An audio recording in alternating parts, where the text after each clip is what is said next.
Hello friends, ఇవాళ మనం చేయబోయే రెసిపీ బ్రెడ్ పకోడీ. దీనికి కావాల్సింది మనం బజ్జీ పిండి కలుపుకొని పెట్టుకోవాలి, ఆలు కర్రీ రెడీ పెట్టుకోవాలి, బ్రెడ్ అనేది క్రాస్గా కట్ చేసుకొని తయారు చేసుకొని పెట్టుకోవాలి. ఒక బ్రెడ్ ముక్కను తీసుకొని ఇట్లా మనం ఆలు కర్రీ అనేది దానిపైన మొత్తము ఫిలప్ చేసుకొని దాని మీద ఇంకో బ్రెడ్ ముక్క పెట్టుకొని పిండిలోకి ముంచుకోవాలి. ఒక సైడ్ మనం ముంచాక ఇంకొక సైడ్ ఇట్లా ముంచుకోవాలి. వీడియోలో చూపిన విధంగా మొత్తము మనకు పిండిలోకి బ్రెడ్ అనేది ముంచుకోవాలి.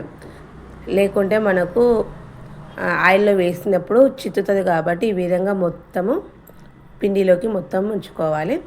డీప్ ఫ్రైకి సరిపడా ఆయిల్ పెట్టుకోవాలి. ఇలా వేసుకున్నదాన్ని ఆయిల్లోకి వేసుకోవాలి. ఇలా మనం ముంచుకున్న బ్రెడ్ పకోడీని ఆయిల్లోకి వేసుకోవాలి. ఆయిల్లోకి వేసుకున్నాక ఒక సైడ్ గోలాక ఇంకో సైడు గోలించుకోవాలి. ఇది చాలా ఈజీగా గోలుతుంది, తొందరగా అయిపోతుంది. అప్పటికప్పుడు 10 మినిట్స్లో రెడీ చేసుకోవచ్చు. మనం ఆలు కర్రీ అనేది మనం ఆలు అనేది ఉడకబెట్టుకొని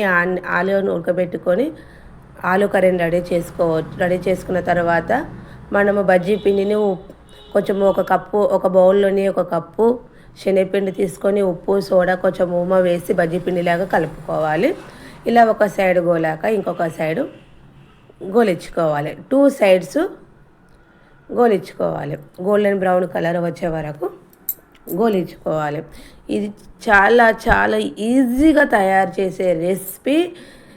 ఇలా చేస్తే ఎవరైనా ఇష్టంతో తింటారు. ఎప్పుడు ఒకే రకంగా చేసుకునే బదులు ఈ విధంగా డిఫరెంట్గా చేసుకొని తింటే చాలా బాగుంటుంది.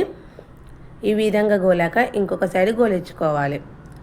గోల్డెన్ బ్రౌన్ కలర్ వచ్చే వరకు మనకు గోలించుకోవాలి.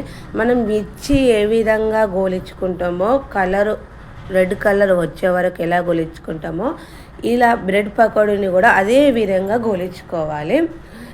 అట్లా గోలితే మనకు బ్రెడ్ అన్నది బాగా కోలుతుంది. లేకుంటే మనకు పిండి లాగా వస్తుంది తింటుంటే.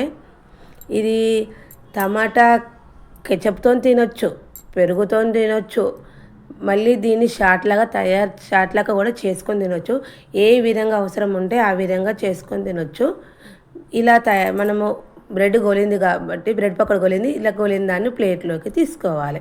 ఈ విధంగానే అన్ని బ్రెడ్లు వేసుకొని గోలించుకోవాలి. ఎంతో టేస్టీ గల బ్రెడ్ పకోడీ రెడీ.